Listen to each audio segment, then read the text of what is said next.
I gotta say, did we ever get ourselves a fantastic rookie class this year? The first rookie class in a minute, which has made me actually ponder who's going to win the Calder. We'll talk all that and more in today's video.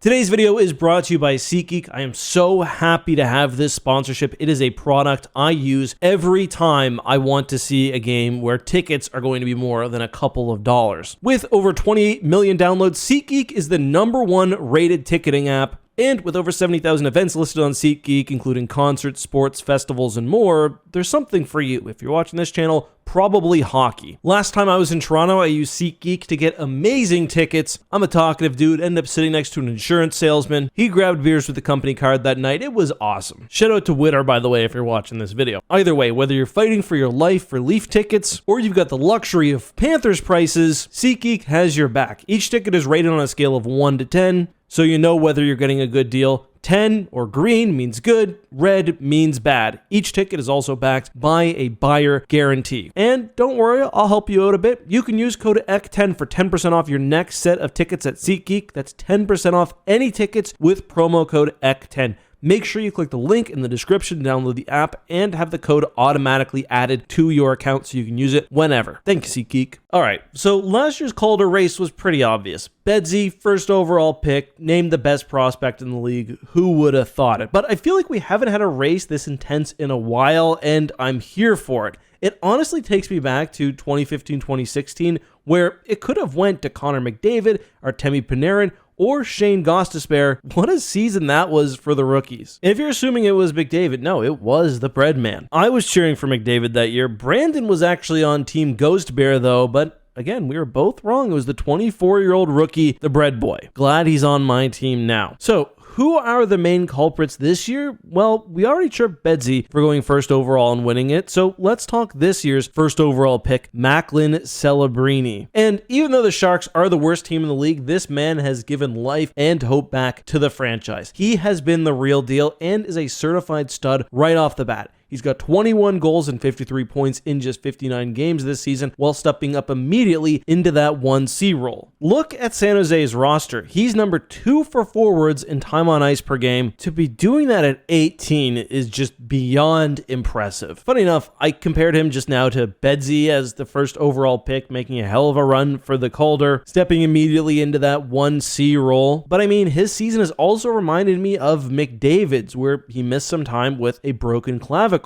Davo finished his rookie campaign with 48 points in 45 games, barely playing just over half the season, and that's why it wasn't enough to win the Calder, though I think Macklin, with 11 games left in the season, gets him to around 64 games played. And if he keeps his almost point-to-game pace going, I think 60-ish points in 64 games will give him a shot. I think for forwards, he's also clearly the most impressive to watch. He plays with incredible confidence, and he's got a pretty fun teammate as well in fellow rookie Will Smith. Smitty's been having a good rookie season in his own right, of course. He won't finish in top 3 in Calder voting, however, just because of the strength of the 2 other players we will be talking about, but he's been more than solid, often playing wing on that top line with Celebrini and either William Eklund or the ageless wonder Tyler Toffoli. Wow, Tyler Toffoli, I just looked it up, is younger than me. That's incredibly troubling. Either way, the future of the Sharks is in very good hands or fins. But before we go north of the border to look at 2 of the best defenders in this year's rookie class, we need to go to Philadelphia, where, of course, Matvei Michkov is the latest Russian goal scorer to light up the NHL. I have a feeling we'll be saying the same thing about Demidov whenever he comes over, hopefully next year, but Michkov has lived up to the hype, and he's got the most goals of any rookie this year with 22, going along with 32 apples for 54 points in 72 games. There's been a lot of talk about Michkov and Tortorella. Obviously, Torts is gone now. Michkov seemed to celebrate by scoring 2 goals, including 1 on his first shot in his first game Torts-less. But I also get the feeling he's been a bit wore down by this NHL season. He started off hot, slowed down around December, hitting that rookie wall. You know, he comes from the KHL. They play 68 game-long seasons, and even though he's played 3 years over there, the most he played in any given year was 47 games. So adapting to the wear and tear at the highest level of hockey is very understandable. Last year, we saw the Ducks really carefully manage Leo Carlsson's games played. They'd sit him even if he was playing well for that very reason. I kind of wonder whether that's something we see, especially with the rare 18, 19, 20-year-old rookies who are playing entire seasons up in the NHL. Back to Torts, though, he wanted more defense and more of an all-around game from Matvei, while Michkov seemingly just wanted to score. Fair enough, that's the Patrick Laine special, but coming in as a rookie and bumping heads with your coach makes for a tough year when you still need to acclimate to your body, but keep an eye on him for his last 10 games. It could be interesting. He's been good scoring 5-on-5 in the back half of the year, but I don't think it will be enough for him to win the Calder. Next, we're heading up north to take a look at a couple of bad boys. First, in La Belle Province, Habs fans, this one's for you. Lane Hutson has been a revelation for Montreal this year, and it's who I've got taking home the hardware. Not only is he leading the way when it comes to rookie scoring with 56 points. 56 points as a rookie defenseman. That puts him 10th all-time at rookie scoring for a defenseman. And to put that in perspective, a few years ago, Quinn Hughes had 53. Mo Seider and Makar both had 50. The dude is having an all-time rookie season and still has 11 games left to move up on that all-time list. If he can get to 60, he'll be at a 4-way tie with Nick Lidstrom and a couple other of the fellas. And it's, of course, elite company the rest of the way after that. You've got Chelios, 64, Bork, 65, Phil Housley, Brian Leach, Larry Murphy leading the list at 76. I know Habs fans are already in love with this fella. They've been telling me since I started this channel, but I really don't think the rest of the league quite understands how good historically he's been. I mentioned he was my choice for Rookie of the Year a few videos ago. A lot of people were asking about Celebrini. I stand by it. Just watch him play. He's also been the driving force on the back end for the Habs. Dude logs 22.5 minutes a night as a rookie, and he's the reason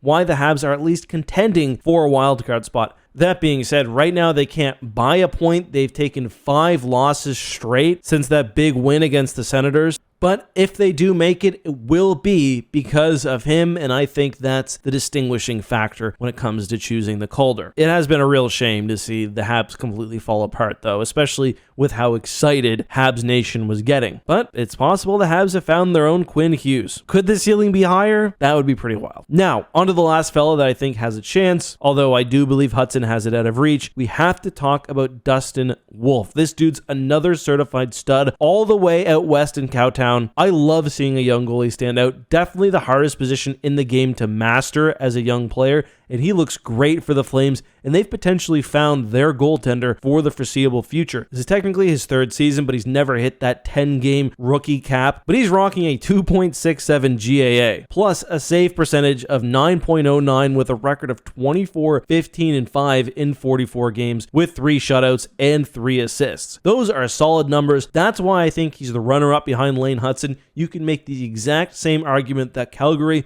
without Dustin Wolf, just like Montreal, is not contending for a playoff spot. Listen, if he goes on a Hamburglar-like run to end the season, anything can happen, but it's going to be hard to look past Hutson's just historically impressive numbers. But honestly, I could be swayed. I fully could be swayed for Dustin Wolf. He's just a really exciting goaltender. But those are my rankings for top rookies. There have been so many good ones, though. You love to see it. Some honorable mentions include Logan Stankoven, not technically a rookie because he did play 24 games last year, but he's been impressive. Also, Jackson Blake on the Hurricanes, and yes, if you want to feel old, he is the son of Jason Blake. Also, Zach Bolduc of the Blues. I'm very familiar with him, having watched a ton of his play in the QMJHL. He was a part of that Quebec Ramparts team, which beat the Mooseheads on the way to getting in and then winning the Memorial Cup. Also, Sam Iskevich for the Panthers, and I didn't even touch on local Moosehead dirtbag Zach Leroux and the Predators. But what do you think? Am I overselling Hutson, or is he winning the Calder? And